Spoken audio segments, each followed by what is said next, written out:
It's time to step out now into cosmos, into mythos, into psyche.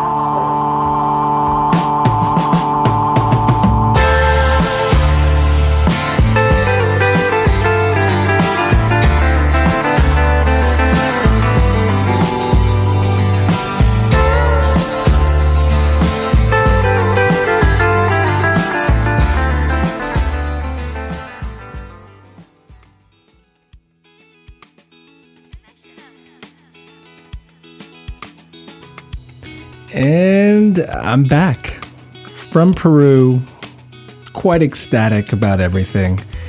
We indeed learned about the true name of the boneyard, that is, all those planets in Capricorn. We congregated in the Amazon jungle.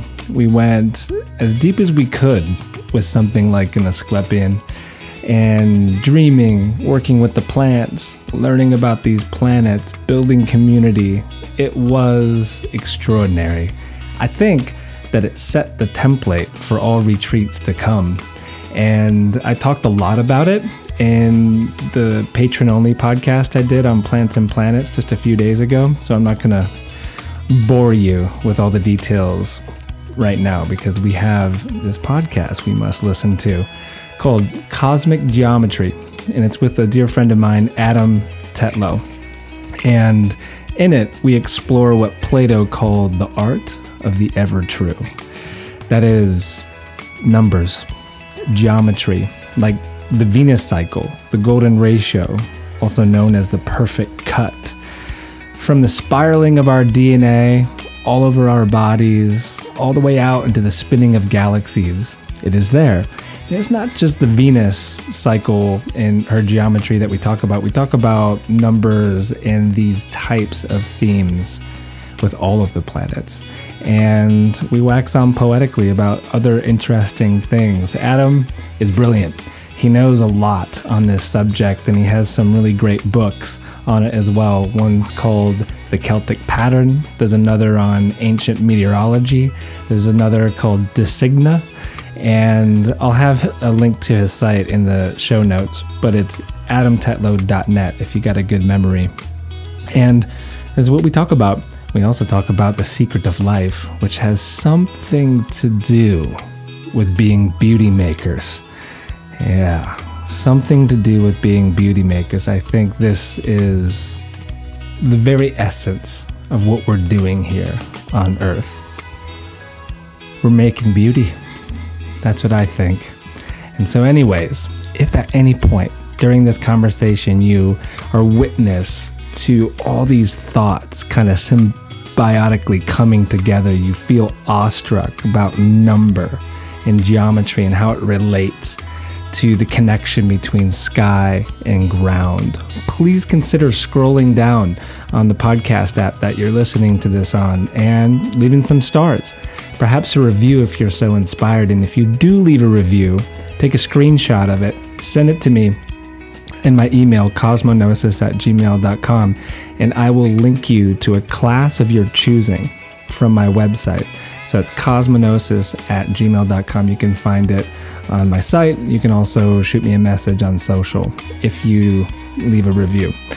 Another way, which is the way to support this podcast, is through Patreon. So if you go over to patreon.com/AdamSummer, you will discover this rapidly growing community over there. And there's many different levels that you can support the podcast. For just $1, you get access to all these patron-only shows that I've done. There's nearly 40 of them now, like the Plants and Planets one that I just did a couple days ago. And you also get a chance to win a free reading with me. That's just at the $1 level. And then as you go up, there's parlors and there's classes. And as you get into the higher tiers is where you find the different options for training to become a professional astrologer. And so go on over to patreon.com/AdamSummer. And even tomorrow night, we're going to be doing a student parlor. And so that's where everyone that's learning through the apprenticeship recordings, we all gather once a month and we talk about the material. And it's a great thing. It really is amazing to watch everyone get to know each other and, well, grow in their relationship to astrology. And so there's another way that you can support the show, And that is if you are a crypto lover and you're familiar with the Brave browser. My site now can accept crypto donations, micropayments, if you will, on the Brave browser, which even if you're not savvy to how to do this with content, it's a better browser than Google Chrome or Safari. It's just great. It blocks ads. It's faster. It's free. So Brave browser, highly recommend it. And also what I'm going to do for the patron-only podcast this month in February is I'm going to do a revamp of the Getting Started with Crypto, because it's happening. It's very important to know what you're getting yourself into if you start hearing the news. You do not want to FOMO in at the wrong time. So I'm going to do an updated video from 2 years ago, and I think that will be helpful for everyone. You'll have access at just the dollar level for that. And so you're about to get claimed by the eternal nature of number with this conversation with Adam and I. And a couple notes that I just want to mention before we get into it. One, I do make this comment in the beginning that I reflected on, and I'm like, is that true these days? And I don't think it is. And I was talking about how all astrologers that I know are musicians. I'd say over 90% of them are. But then I was thinking about like Chris Brennan, and I don't think he's a musician. And a few of my students, they're not musicians. And I'm like, all right. Most astrologers are musicians, if not just lovers of music. But yeah, it's a fascinating thing when we were talking about the quadrivium. And then also there's this ever-present rain in the background, and it's a little distracting in the beginning, but it does stop. So we were in Dartmoor, and that's just the nature of being here.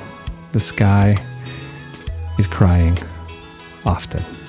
So anyways, I do hope you enjoy this conversation, and I will see you on the other side. Adam and Adam. Yeah. In Dartmoor. Yeah, finally. I know it. Yeah.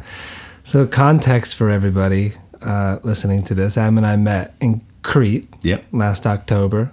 Amazing. Yes. And it was a storytelling retreat with Martin, and you just got done with a weekend with Martin Shaw. Yeah, it's been a powerful weekend, yeah. And what were you guys up to? What stories were told? What stories were told? We listened to the story of Lady Raglan from the Arthurian cycle. Uh-huh. And the boy that...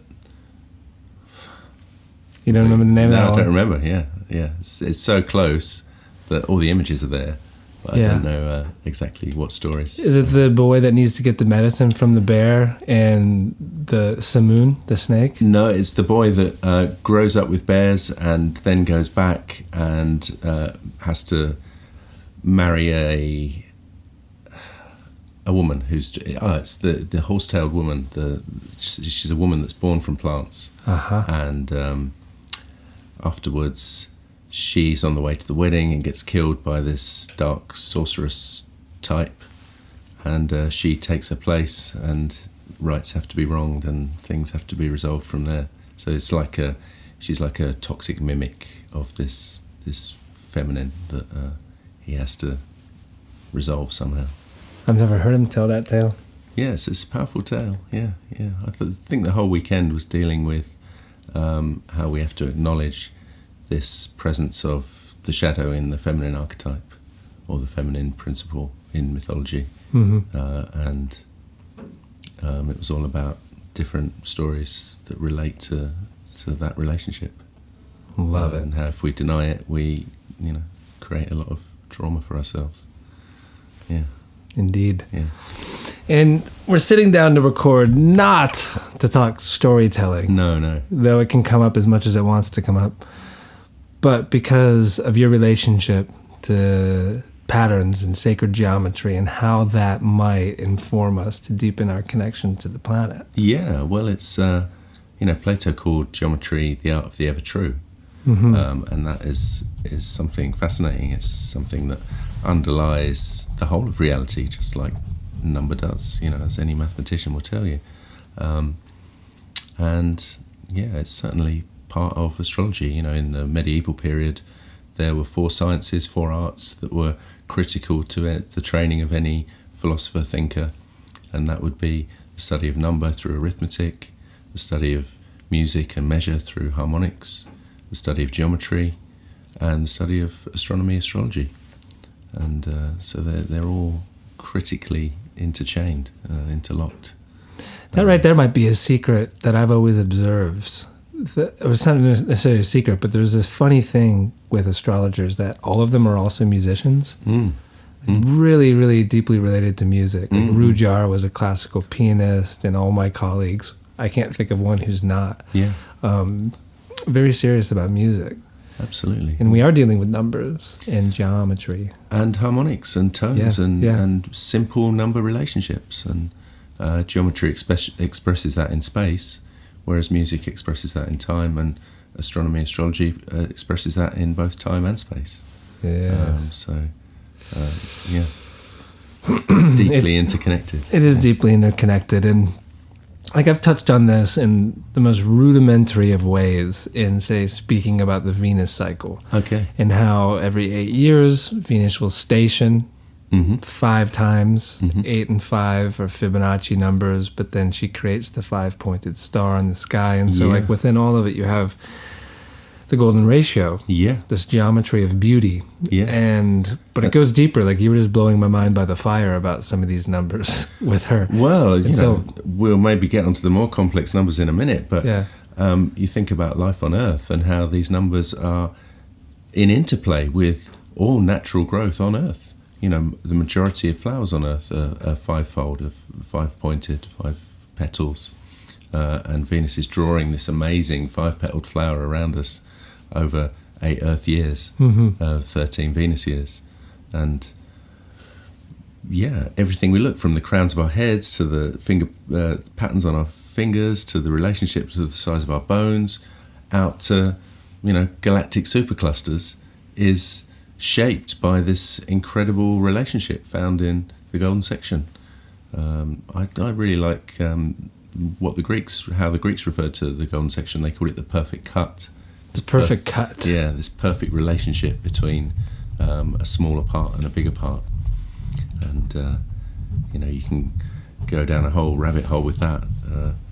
We'd take 10 podcasts to fill it, I'm sure. Well, it's called Holes to Heaven, so we can go down as many rabbit holes as we want to. The golden cut, I've never heard that reference. And I think because I have touched on this before in the show and people are maybe familiar with it, but for those who aren't, like maybe stepping back in describing what the golden cut or this perfect cut is, and then we can attach it to the Venus cycle and all of her significations. Yeah, I suppose the simplest way to see it is if you look at a pentagram, a 5-pointed star, and the relationship between the whole length of one of those arms and part of those arms, where it's cut by another arm, is this golden section relationship. If we, you know, maybe we can put a few drawings and diagrams up for people that would want to go further into that. Because we'll include that in the notes. Yeah. That'd be good. I'm still being chased by another friend. I did a podcast for diagrams. Oh, really? So you'll be chasing me a long time, but we'll get there. Yeah, I can find them. You're not leaving here until I get them. But yeah, and this is something that was actually popularized in the Da Vinci Code. Yeah, the Da Vinci Code, a lot of fans, but, you know, I'm not a big fan of the Da Vinci Code. By the way, no. This is funny. This is good because, as you know, my girlfriend's father is Michael Bajan. Yeah. And their whole debacle because Dan Brown stole a bunch of ideas from him. It was like a whole thing. Yeah. And so I only reference it because it is popular. And people have seen the movie, they've read the book, and like they've seen, you know, The Last Supper and like all of these ways that it shows up. That's the only reason why I bring it up. But to pedal it back, like, it is seen in all great works of art, and the great question is, were they aware? Was Da Vinci aware? I think Da Vinci must have been aware. He certainly illustrated his teacher Pacioli's book on the golden section. So Da Vinci was absolutely aware and played with it, and there's drawings where he's playing with it. And all of the artists of that period are aware. In fact, it would have been a natural part of any painter's training to understand how to construct this with geometry. I think once you hit the 20th century, those traditions start to separate a little bit, and artists are maybe looking to find their own path without so much of that teaching. But still, you've got an artist like Van Gogh who was probably aware of the golden section, but certainly didn't work with a compass and ruler. And yet when you analyse his pictures, there's clear golden section relationships. And I think this is one of the amazing things about geometry for me. You can study it rigorously or academically or through your own experiments, but in the end, these forces, these relationships are operating throughout life. So everything we do is going to have some bearing on the golden section. There was an experiment done in Berkeley in the 60s, and they had this wooden rod with a little screw that they asked people to adjust and fix in any point. And out of 1,000 people that adjusted this screw and placed it on this wooden rod, every single one of them got the golden section. What? They were asked to place it in the most beautiful division of this rod, this line, and 1,000 people got the golden section to 3 decimal places.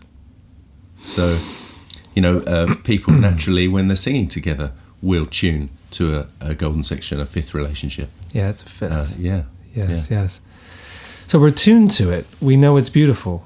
Like when we see a flower, whether it has 5 petals or not, or when we see a nautilus shell, or we look at a picture of a galaxy, we're like, yeah, that's awe. Yeah. Inspiring. That's beautiful. And how do we recognize that awe if it wasn't within us already? We can only recognize things we have an experience of. And, even a small child can recognize what beauty is. Even a criminal can recognize what justice is, whether he receives it or not. Beautifully stated, Adam. Now, you have like the Da Vinci Man, right? Yeah. Where his arms are splayed out. Vitruvian Man. He did this drawing based on the Roman architect Vitruvius's notes on proportion and in architecture, but also within the human body. And that brings this up as well. It does, yeah, because for instance, in an adult man or woman, you've got this relationship between the distance between the navel and the feet is golden section from with the distance between the navel and the top of the head. You've got the long arm at the top of the long bone at the top of your arm is golden section to the bone in your forearm, which is golden section to your hand, which is golden section to your fingers, which is golden section to the joints on your fingers, and so on and so on. And what's amazing is there's this term called phyllotaxis, which is to do with how leaves turn on a stem, or think of one of those zany green cauliflowers that have this beautiful fractal pattern. Oh yeah, those are great. Or a pineapple, or a pine cone. And this turn of the petals or the pieces or the seed pod has this same set of golden section relationships within them.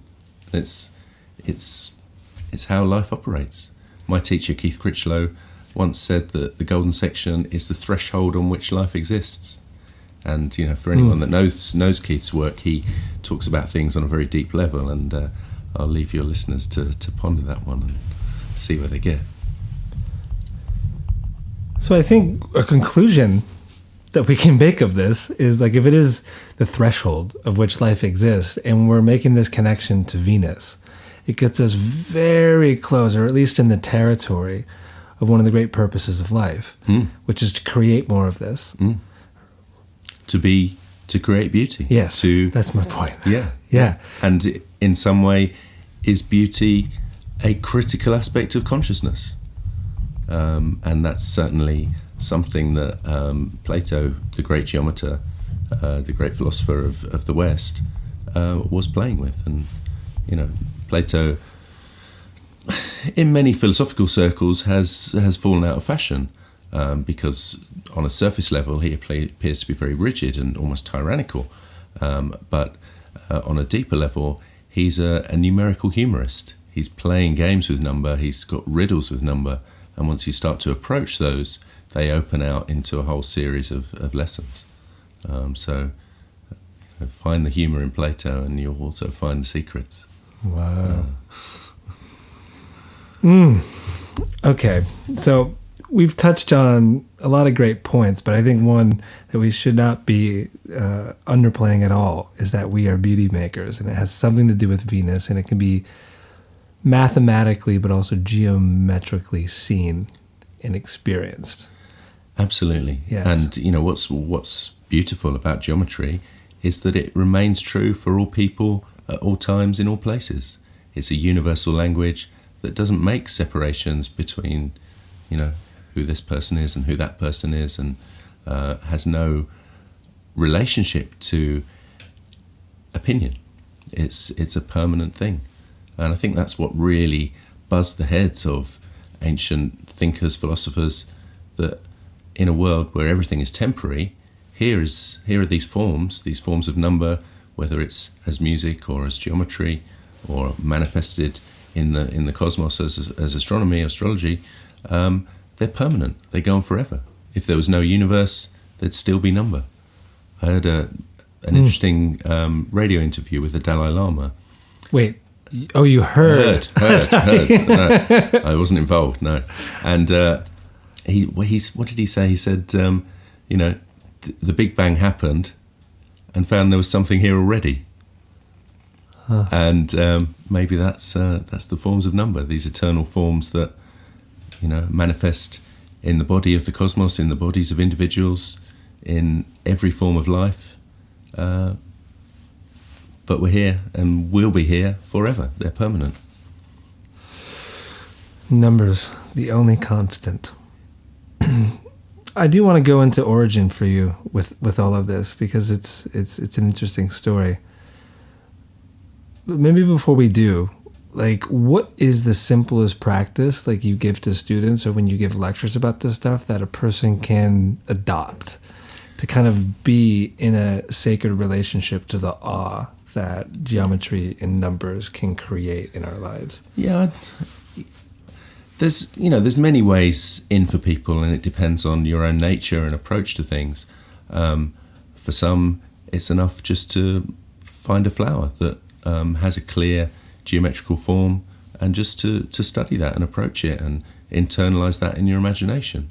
But if you really want to get into the meat of geometry, you need a compass and a ruler and a pencil and a piece of paper.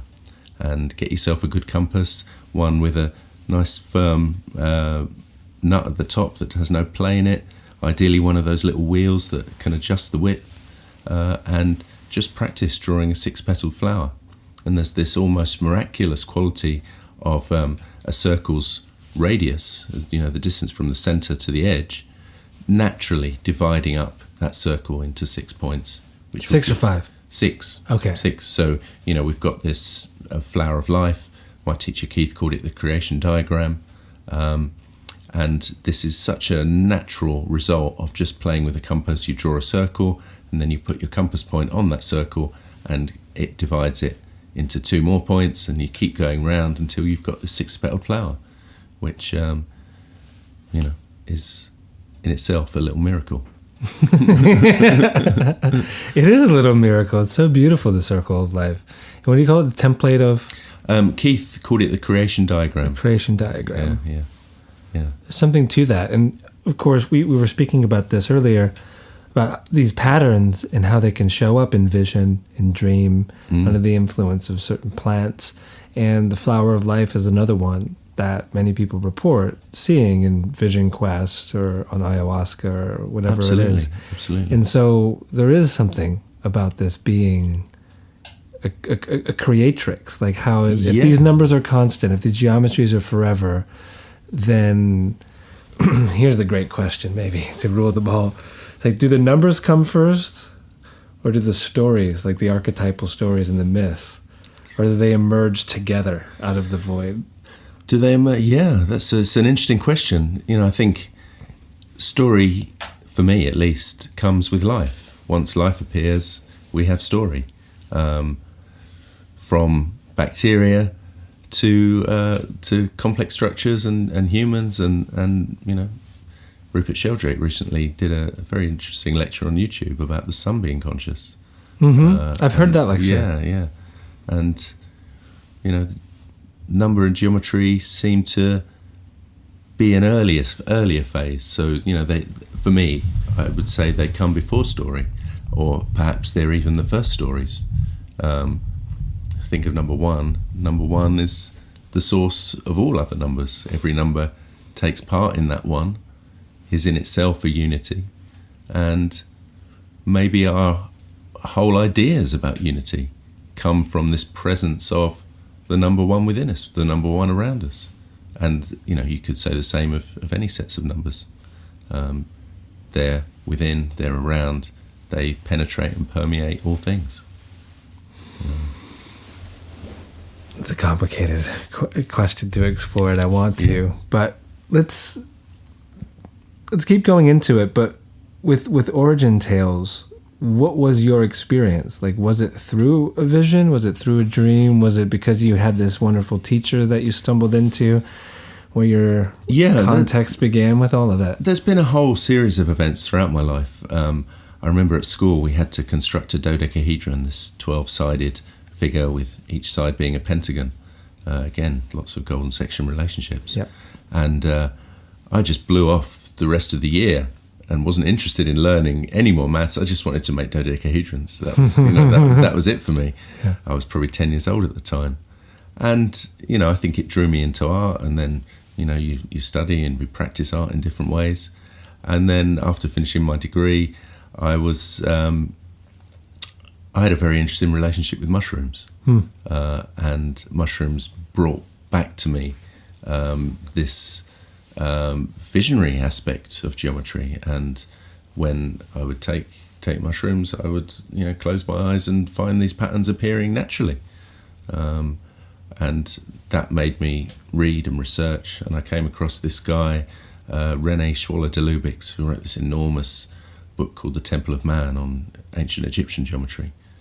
It's a very deep book, very difficult book, but for those that really want to go into things, it's a wonderful book. And I realised at the time that I've no idea what's going on here. This is too complicated for me to understand. And luckily, a few weeks later, I found out about Keith Critchlow and went to do a postgraduate with him in London. And that led to a deeper experience of geometry. When I finished that, I went with my wife. We'd just been recently married. We went for a holiday in Egypt, and I went to Luxor to see the temple there, because this is the temple that Schwaller de Lubic's writes about in his big book. And it was a long day and I was tired, and I just sort of lay down on a bench and fell asleep in the courtyard there, and had another whole series of dreams which were very reminiscent of these initial mushroom visions that I'd had, of geometric patterns, of platonic solids, of the relationships between them. And that led me to sort of really commit to not just practicing as an artist and making this visually, but researching and trying to understand what was happening with these internally. We've got this term sacred geometry, and I'm always slightly uncomfortable with this, partly because I know that not all the students that I work with are interested in the sacred per se. They might just be interested in geometry. So I don't want to force anything on them. But also because I think the more we bandy about the word sacred, the less it actually inhabits its sacredness. I prefer cosmic geometry, or me too then. Something like that. I don't think the perfect term isn't quite there yet, but there's this implication that if you study sacred geometry, if you teach sacred geometry, that it somehow makes you sacred. And I think that's really a wrong way to go with it. I think it's much better to say it's sacred because it's permanent, because it's eternal, and what it can teach us depends on what we're prepared to put into it, how much we're prepared to work with it, with our imaginations, with our hands. You don't want to deep fry sacred geometry. No. There's enough deep fried food out there already. Deep fried sacred geometry. So Schwaller, I missed the first time you said his name, but like the basis, that book I have not read, but like John Anthony West, a lot of his work was basically a continuation off of Schwaller's work. Yeah. And Magical Egypt, that wonderful series. He references him a lot. Yeah. Right, in all the Egyptian Absolutely. mysteries. All the thinkers in that ancient mystery field tend to reference Schwaller to some extent, even if they're referencing someone who's referenced him, because he was such an incredibly deep thinker. I keep mentioning Keith Critchlow, who taught me. He's another one who is an incredibly deep guy who's spent a lifetime researching this stuff, and I'd recommend his one particular book, The Hidden Geometry of Flowers, as a good in for these subjects. And there's one more author I'd like to mention, John Michel. And John Michel was an incredibly charismatic and deep-thinking guy who he turned the Rolling Stones on to Stonehenge. He when he died, perhaps slightly cruelly, The Guardian referred to him as King of the Hippies. I remember you educating me about this guy in Crete. And he also, found all these incredible relationships between the Earth and the Moon, between the Great Pyramid and the Moon, between sacred sites around the world and their sizes and dimensions, and this ancient, I suppose you could call it, Pythagorean way of thinking, although it goes much back further than Pythagoras. It's there in Brittany and Karnak at 8000 BC, and it's probably older. At the moment, my work is related to ancient measure. I've been working with this author, John Neal, who was very good friends with John Michel, and we've been looking at these ancient measures around the world. Before the meter came along, every nation had its own foot, every region had its own foot, and it turns out these feet are all related by simple musical intervals. And so on every desk almost in the world, you've got this banal little object, the ruler, that holds within it the secrets of the dimensions of the Earth. How? Yeah. No, yeah. how? How? Well, how? All these feet were calibrated to the size of the Earth. And so when you start to compare them, you start to realize that the only way for them to have been made would be for the people that made them initially to have understood the size and shape of the Earth. Whether that's done independently or it was an ancient survey that was done and disseminated, that's something I don't think we'll ever prove either way. Mm-hmm. But just as a mystery that hovers there, it's strange, this ruler on every child's desk is one of the biggest mysteries around. It's why we can see these beautiful, simple numbers in the size of the moon and the size of the Earth. The moon and the Earth, for instance, if the moon was 3 wide, 3 in diameter, the Earth would be 11 in diameter. And there's a very simple geometric diagram that John Michel discovered that allows you to draw that in a very quick and beautiful way. And I think we've entered territory to where we can deepen some of the astrology of a lot of this, because you were talking about the Earth and the Moon now. And there's something that most people become aware of pretty quickly when they start studying astrology, and that's the 108. 108, exactly. So you've got 108 as the 1080 as the radius of the moon. You've got 108 as the atomic number of silver. 108 beads in Buddhist rosaries. Yep. You've got 108 lives of incarnation in Hinduism. 108 goes on and on and on, and is absolutely connected with the moon. But the point is that we wouldn't have seen that relationship if someone or a group of people a long, long time ago hadn't decided that miles were a certain length and feet were a certain length, so the moon would be 1080 wide. There's a calibration gone on, which is a decision made by humans to set it at that number. Fascinating. It is. And also the diameter of the moon multiplied by 108 is the distance from Earth to moon. You can do the same with the sun, correct? The sun, it's about 400, isn't it? 400 times the moon in size and about 400 times further away. But the one I've heard is diameter of sun times 108 is distance from sun to Earth. Okay, I've not seen that one. I'll have to get my calculator out and it's check just that. I did have dinner once with an astrophysicist, a friend of mine's father, who was in town speaking about solar flares at the University of Colorado Boulder, and of course wasn't into the fields that you and I are talking about. But I did ask him. I was like, so what's the diameter of the sun? And I forget the exact number of what that is. It's approximately 864,000 miles. Okay, so you know the number, of course. 864 is 4 times 108. So, There's so it's in there. 400 times. Yeah. There. So he said it, and I was like, okay, well, what's that number times 108?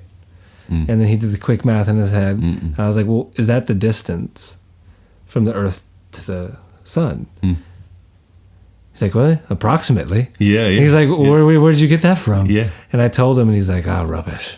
Because, the rashis, like, it's supposedly, like, all this 108 material comes from the ancient seers. Pulling it through the Vedas, Ayurveda, Jyotish, like all of that comes from them. It's rooted so deep in creation stories. There's the Inanna myth. Inanna gets the what's called May from the sky god, and this May is the root word for measure, or in Indo-European. So who were these ancient seers, and how did they know what they know? Was it a purely internal experience? Were they, in a state of consciousness where they just perceived this? Were they scientists? Perhaps were they both? You've only got to look at sites like Cusco and what's that other amazing site out there in Peru? The Nazca Lines? No, not the Nazca Lines. They've got these incredible Pucallpa? No. Puma, Punko. Anyway, we'll look it up and get it back. Pumapunku. That's it. And what's there? I'm not familiar with that one. There, they've got these incredible blocks that have, massive blocks of granite that have been cut to such accuracy that engineers that go out there are saying that this couldn't be done without a very fast spinning tool, a power tool essentially. You've got power tool marks in quarries in Egypt. You've got places like Baalbek in Lebanon where the stones are so enormous that fathoming how humans can do that with ropes and donkeys and people is more strange than saying they had some sort of technology to do it. So are we looking, when we see all these measures, these temples, are we looking at a lost ancient culture? And writers like Hancock and those guys go into that in quite a fun way. They do some interesting stuff. For me, I'm more interested in what we can actually know through the evidence. The geometry. Yeah, the evidence of the geometry. Yeah, the evidence of, you've got stone circles and ancient sites around the world aligning to the maximum and minimum positions of the sun and the moon. That's right. And those maximum and minimum positions will only align with those geometries at that precise point on the Earth. So we're obviously looking at a culture that fully understood the relationship of the wonders in the sky to the geology of the Earth, to the geometry of the Earth. And our science has achieved wonderful things, but it doesn't officially like to acknowledge that sort of pattern. The idea that there's an underlying set of principles that are outside of the rationalist way of thinking is a little bit alien, certainly uncomfortable to a lot of practitioners of science, brilliant though they may be. The rain is really coming down, isn't it? Yeah, I think it's showing up in our recording. Yeah. Hopefully it adds a dramatic effect, everybody.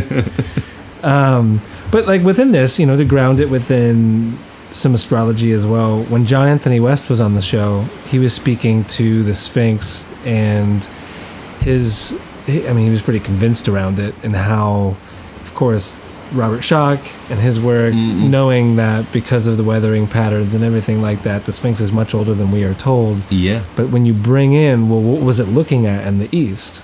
Likely it was Regulus, which is the heart of the Leo constellation. Yeah. And you're kind of shaking your head because... Well, there's so many theories. You've got Bouval with his, Orion and the pyramids of Giza. You've got Andy Collins with his Cygnus stuff. And they're all fascinating to look at. But when you look really into them and test the precision, then there's an element of faith there as well. There's you have to believe it as well as to go with it.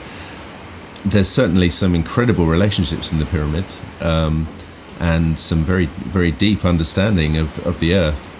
But the stellar relationships, there's an ambiguous proof, I think would be the fairest way to put it. And when you say the same is true then with the Great Pyramids and how they align to Orion's belt? I think, yeah.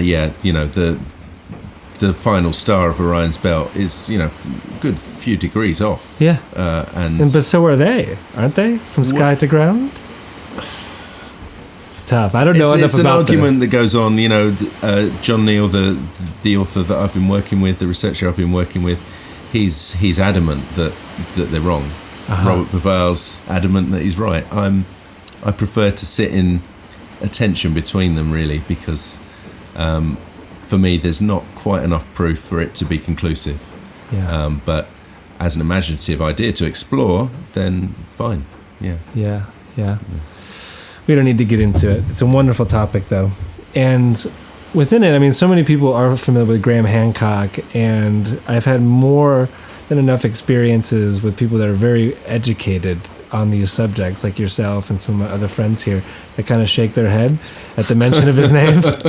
So who would you recommend to read if they are interested in ancient cultures, but also star lore as well, around a lot of these subjects we're touching? Star lore, yeah.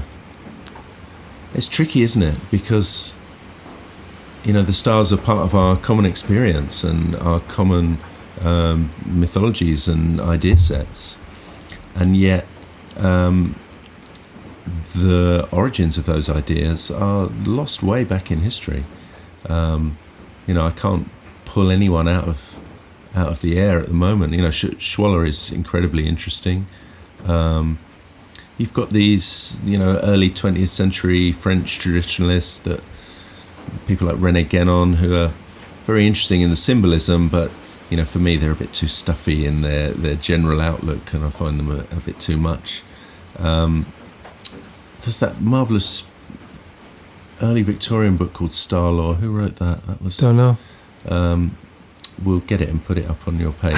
Yeah. More notes. Yeah, there's bound to be loads of this. Yeah. If we'd have done it in my library, then we'd have had them all to hand. But I'm here in Dartmoor with whatever you've got here. So oh, rain. Yes, lots of rain and granite and great stories to be told. Maybe a few fairies in the corners here. Actually, when I was here last summer, it was the first time when it dawned on me about the reality of the Fae. I'd always discussed the Fae, and even when Becca was on the show last, we talked about the Fae and the imaginal realm and everything like that. But being here in certain light, and it's like when you're okay. This is where the door opens. Yeah, absolutely. And you can see why people refer to them as the good people, because they didn't want to offend these forces that, as we can see, are rocking your studio at the moment. Did I offend them? Is that what you mean? Well, I don't know. Maybe they've come to visit and listen in. Maybe that's. But I think it's always important to give praise and libation to those forces, so that they don't turn on us and give us their tricksy side rather than their benevolent side. This is true. This is true. And it's also true. We should circle on back to say the goddess Venus and the validity. There's so many different ways of connecting. For example, to the gods, and so many people that are listening to this are really into astrology. Yeah, of course. And there's a bit of a separation. I think the big leap for a lot of people that study astrology is a mythic one. Yeah. They need to realize that what they're tracking, sure, are planets, but they're also tracking the movements of certain stories of gods. And there is a way of directly connecting these goddesses, and giving them libation in ways that we can honor them. And I think, ever since I looked at your book, by the way, Adam has this amazing book called The Celtic Pattern. Yeah, Celtic Pattern. That you should check out. The drawings in there are amazing, but also the information too. And I have this intuition that if I start drawing these patterns, like as my own meditation. Like that will be for me like a way of one connecting to my child self. That's all I did when I was a kid was draw. Yeah. And I don't draw Yeah. anymore. So to bring that back in, but also it's a way because I do it with music. Like I think about her when I play. Absolutely. But if I could draw and be aware of the patterns at the same time. Any practice that brings beauty into the world has to be related to Venus. And, you know, if we want to build a relationship with her, then why not try and bring beauty into the world, whether that's with our speech, our action, our hands, how we interact with other people. But geometry will give you this direct relationship, particularly with this pentagon, this 5-pointed star and Venus, and just spending time drawing that. You know, there's plenty of books, there's plenty of sites on the web that will show you how to construct a pentagon by hand. You could come to one of my workshops or one of a bunch of any other good teachers' workshops and learn how to do this stuff. When is your next workshop? My next workshop, I've got a couple of months off, which is nice. My next workshop is in February. That's to do with animal patterns, zoomorphic patterns. I'm doing that in London. Studying zebras and turtle shells and stuff like that? No, it's patterns from these old Celtic manuscripts where they've got dragons and lions and snakes and eagles and things all intertwined through this knotwork, which itself is made up of this underlying geometric grid. And so we're looking at this interrelation between geometry and nature and how it intertwines whilst drawing and painting and composing our own little bits and bobs. And then, we'll give you some website details at the end. Do it, because I'm going to be here in February. I would love to come. Yeah. And this, you know, I've also been doing this really interesting workshop on drawing the planets to scale. You know, because these feet measurement from around the world, you know, the foot still used in the US, still hanging on by its fingernails here in the UK. We can use simple geometry and, you know, starting with our single foot, and we can change that and scale it in order to be able to draw certainly all of the inner planets on one piece of paper quite simply. And in doing so, I'm curious about the pursuit within that. Is it to change the way that we depict the planets now to scale, or is it a way for just people to simply understand by drawing? There's a whole series of outcomes, really. So you've got this understanding, you're developing, you know, a relationship with geometry, but also you've got something that then you can internalize. And, you know, for me, things really come alive when through the hand I've practiced, but once it enters my imagination and then I can begin to internalize that and make an image of it inside, then that seems to be where the real magic happens. The imagination is the key to understanding the cosmos. It's our secret key to unlock the mysteries of what's going on. And by bringing an idea, an image inside of ourselves, that can expand and grow and lead us to very interesting places. I love that. Yeah.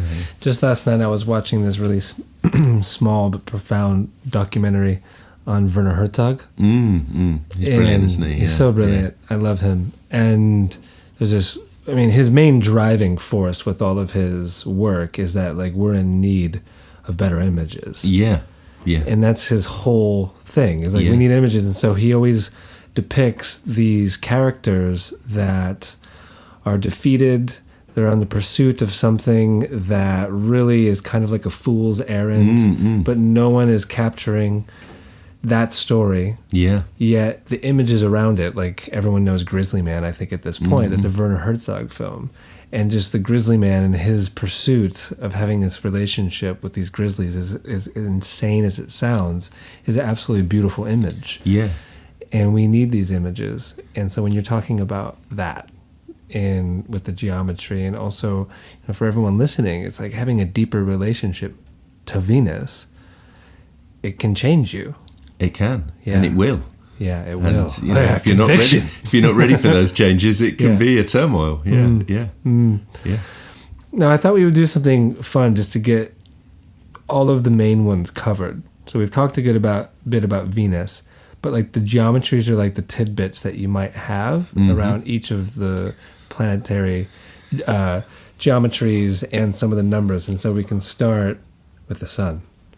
Well, the sun, we've got 864,000 miles, 864,000 miles. And, you know, we can draw that geometrically to scale in terms of the sort of patterns that the sun makes around, you know, we make in our planet and the other planets make around the sun. You know, John Martineau's marvelous book, The Little Book of Coincidence, is brilliant for looking at these relationships. Yeah.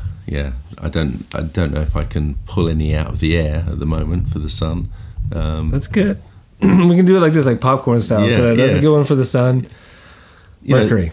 Mercury, we've got this triangular relationship, really. These, if we were to put three circles together, imagine picking up 3 glasses of water. That would define the relationship between Earth's and Mercury's orbit. We've got also a similar triangular, but it's 2 triangles, so it becomes hexagonal with the relationship between Earth and Saturn. So, which is very interesting. You've got this closest to the sun and furthest, well, in the traditional perspective at least, furthest away. Because, of course, I'm sure you know the traditional image of the cosmos was just the 7 wonders. Yeah.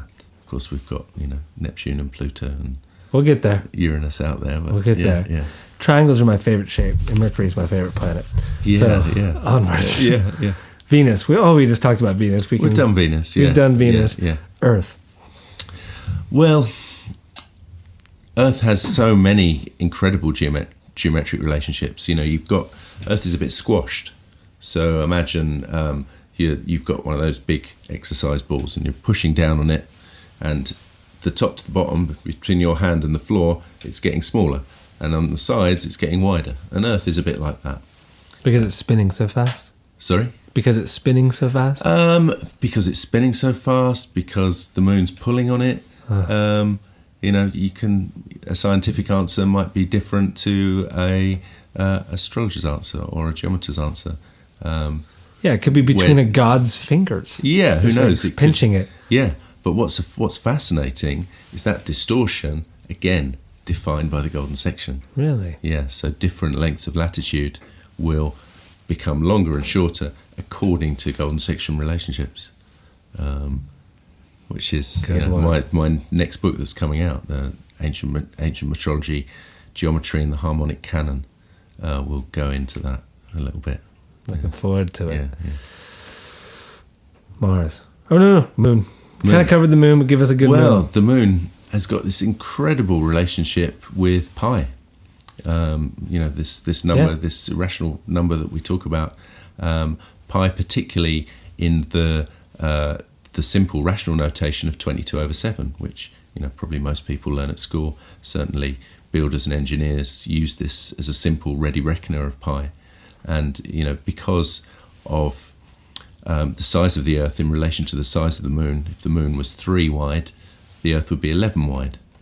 Now, if you were to draw a pyramid through the center, through the equator of the Earth, and you were to take the point up to the center of the moon, this is not as they're spaced in the sky, but with the moon sitting right on top of the Earth in this drawing, then it would create this 7-11 relationship, which is, you know, half pi. And also a gas station in America. Mars. Mars has got fourfold and octagonal relationships with the Earth. And yeah, I urge you to go to John Martineau in his books for real depth on Mars. Yeah, and seeing like what this looks like on what's it called, a stethograph? It's a bit like spirographs. Yeah, spirograph. That's what I meant to say. It's Ptolemy. He had these epicycles, didn't he? So if you've got imagine a wheel with gears on, and you've got another little wheel on the side of that with gears, and that's turning as your big wheel is turning, and that's making this sort of loopy pattern around, and that's how we actually perceive the planets in the sky. You know, we know they're revolving around the sun, but our eyes see them as moving. If we were to, you know, take a time lapse, our eyes would see them making these loops in the sky, and that's because they're going behind the sun, or we're all revolving around the sun. So Ptolemy solved that with epicycles, with these little geared wheels in wheels. Brilliant. I think I saw one of those at the Herschel Museum in Bath. Yeah. I think he had one. Yeah. Jupiter, again, it's got this very interesting golden section relationship in terms of the length of its year with Saturn. And, there's very interesting hexagonal relationships between Jupiter and Saturn. John, who's a great friend of mine, he's going to be saying, Adam's made mistakes here. I need to correct this and this, and maybe you'll be able to persuade him to be on your show at some point. Yeah. Yeah. We all make mistakes, John. Yeah. Well, John's super hot on all this and really makes a mistake on it. So nice. That's a good one. And then finally, Saturn. Saturn, again, we've got this hexagonal relationship, this six-pointed star relationship that defines the Earth in relation to Saturn's orbit. So that's just with the orbit, is it? Well, in some cases, particularly Venus and Mercury, John will kill me if I give away all his secrets on this, so I'm not going to get too into it. But Venus and Mercury, the sizes are also very geometrical, can be worked out, quite easily with simple geometry. With the outer planets, because you've got such enormous change in scale between Saturn and Earth, or Saturn and Mercury, it's much harder to see those on a single piece of paper. When I draw my drawing the planets workshop with geometry, we have to do the Sun and the gas giants on a different page at a different scale, because if you were to draw Earth in relation to Saturn, it would be a pinprick, and Saturn would be an enormous piece of paper.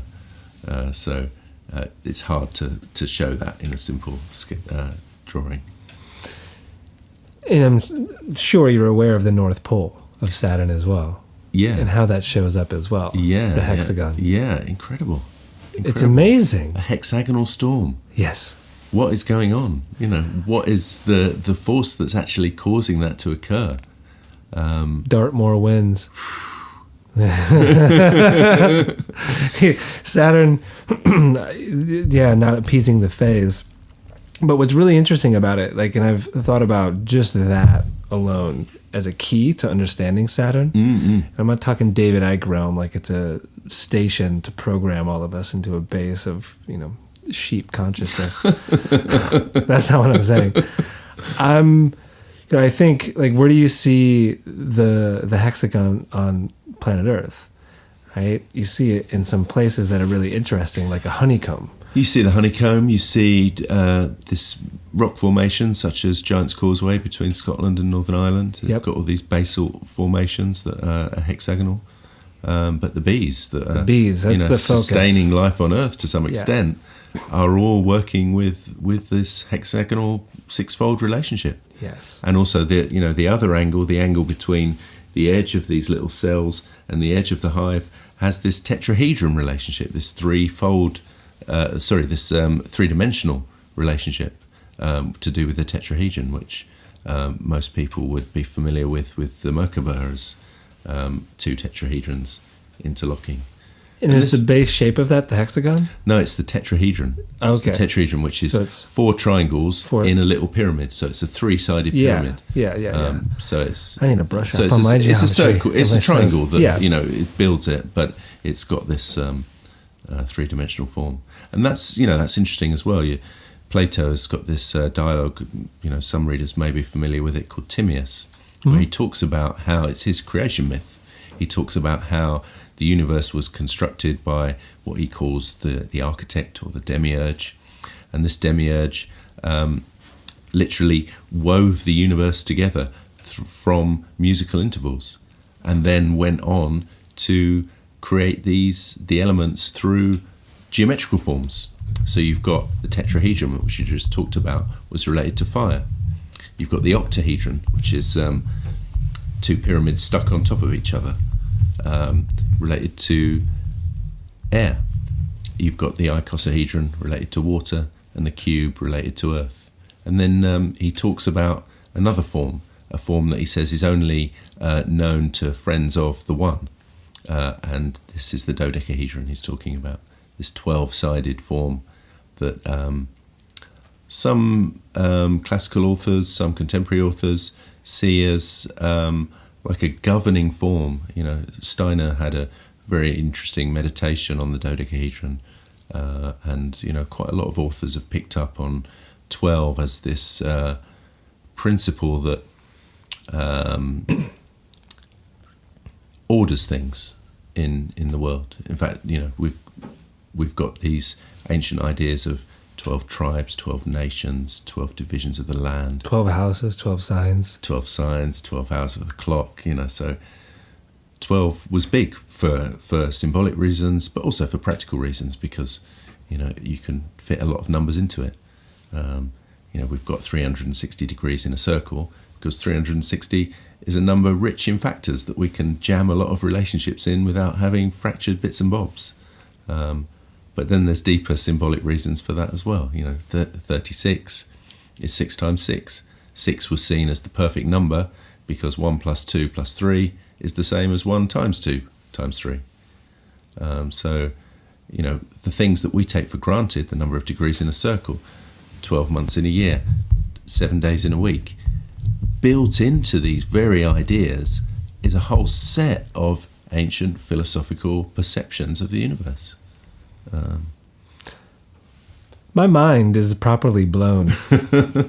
I mean, what I need to do now is read your books, come to your workshop, and get my numbers straight, because like there is a depth that I've only touched on in my own astrology practice. And even with my relationship to music, I have a colleague that's really into using music, like the fifths and just how, like what a major chord sounds like to a minor chord. And like that's an aspect in astrology, like that's a way that he teaches it.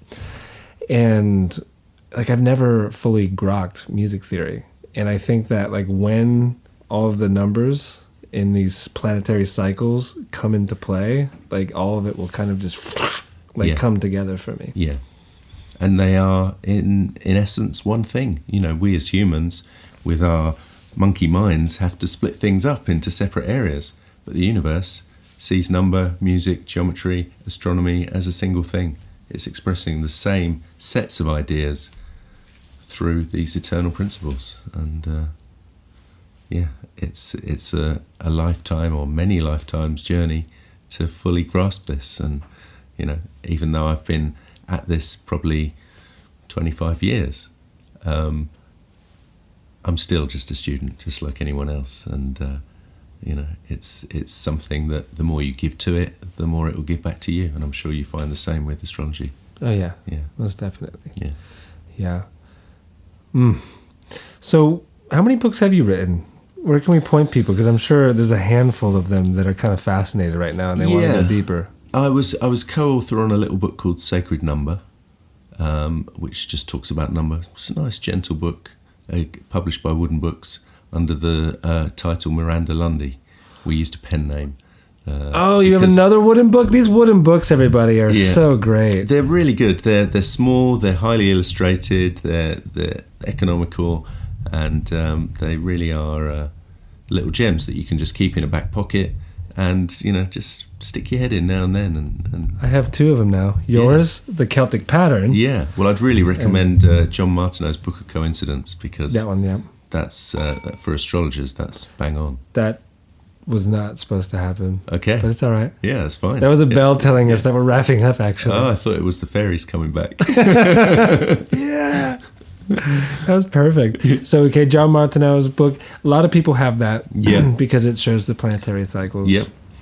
There's my book, Celtic Pattern, and I'm in the process of bringing another book out called That's Ancient amazing. Metrology, Yeah. all about where measures come from, which, you know, you'd think it would be boring, but actually it's an incredibly fascinating subject that leads you to question just how old is human culture.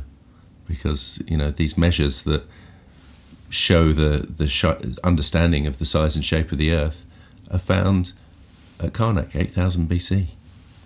So, who were our ancestors? Yeah. Yeah. I like to think about these things big time. Yeah. Yuga cycles. Yeah, The great year. yeah. It could have started and finished over and over again, and we're just part of this ancient thing that goes round and round and round, and souls need to manifest and learn and 108 times. 108 times. This has to happen 108 times. Yeah. You probably need to listen to this podcast 108 times to fully understand what the hell Adam just said. So, do you have a website? Yes, adamtetlow.net. Yep. And it's also on stargiants.net. Beautiful. I'm so glad we finally did this. Yeah. It was supposed to happen in the summertime, but that didn't work. No. And now it's happening now. Yeah, it's beautiful. great. Yeah. In Dartmoor. Yeah. Fresh off of Martin weekend. Yeah. Feeling really energized by all the story, and it's been a really good conversation. Really enjoyed it. Leonie, how was it? Yeah, it was very fascinating. I want to add something. I see a bee, it's a wasp wandering over your tapestry. Oh, yeah, they don't do the six-sided thing.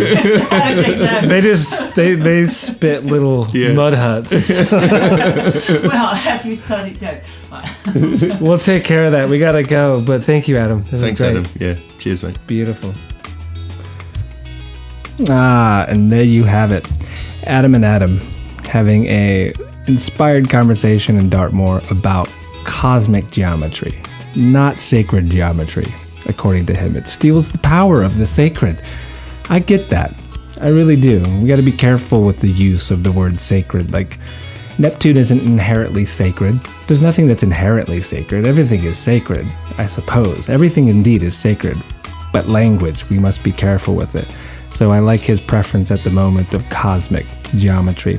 Again, adamtetlow.net, and there's links on my site where this is posted, where you can sign up for a workshop that he's doing in September. I highly recommend getting his books if you're into it, and also that one that we mentioned by John Martineau called A Little Book of Coincidence. It's amazing. It's one of the wooden books, and Adam has 2 books of the wooden book series. One of them is right in front of me, The Celtic Pattern, and the other is Ancient Meteorology. I love the wooden books. I got a little one on dragons at the astrology shop last summer. They're great. They really are. And they are available in the States as well.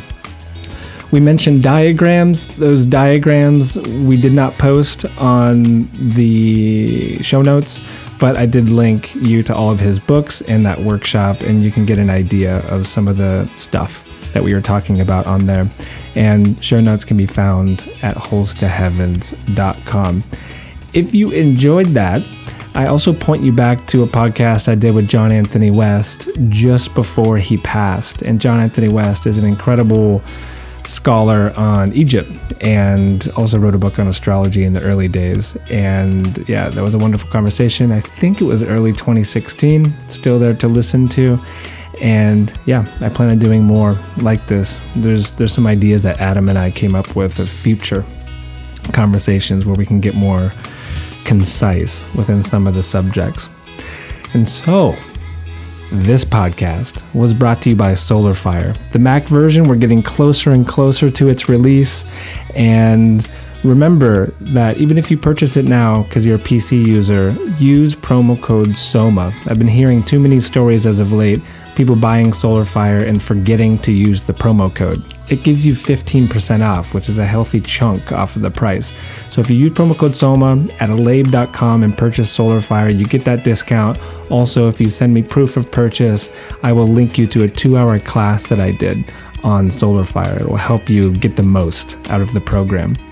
This podcast also brought to you by 4 Sigmatic, the enigmatic mushroom company. I've been drinking a lot of the, what are they calling it? Something latte. It's a mushroom coffee latte with like a little bit of coconut in there. I love it. It's just a little packet. You open it up, put some hot water in there, and it's the perfect drink for a cold, rainy morning here in Dartmoor. Same promo code, SOMA, you'll get 10% off at 4sigmatic.com. If you go to my site, holstoheavens.com, that's where you can sign up for readings with me and also peruse all of the classes. If you get inspired to leave a review or some stars, again, send me a screenshot and you can choose from any of my classes. And that's the way it goes at holestoheavens.com. And I'm going to leave you with a song by Parangi. This song came on my shuffle when I was in the airport leaving Peru, and it was just such a good track to kind of make me nostalgic even while I was in Peru for what had just happened at the retreat. The song's called Canto de la Selva, and it's definitely an ayahuasca inspired tune, Parangi. And real quick as well, no John Craigie. If you were getting excited about John Craigie coming on the show, I don't know what happened. My travel plans got a little clunky, and he never got back to me. And so we missed each other in Brighton, but hopefully it'll happen in the future. For most of you, you probably have no idea what I'm even talking about, so it doesn't even matter. But anyways, enjoy this track by Parangi. Support him if he comes to your town. Purchase his albums. They're wonderful. And I will talk with you next, which I think is going to be a solo podcast on Jupiter being in Capricorn. Be well. Be kind. Ciao.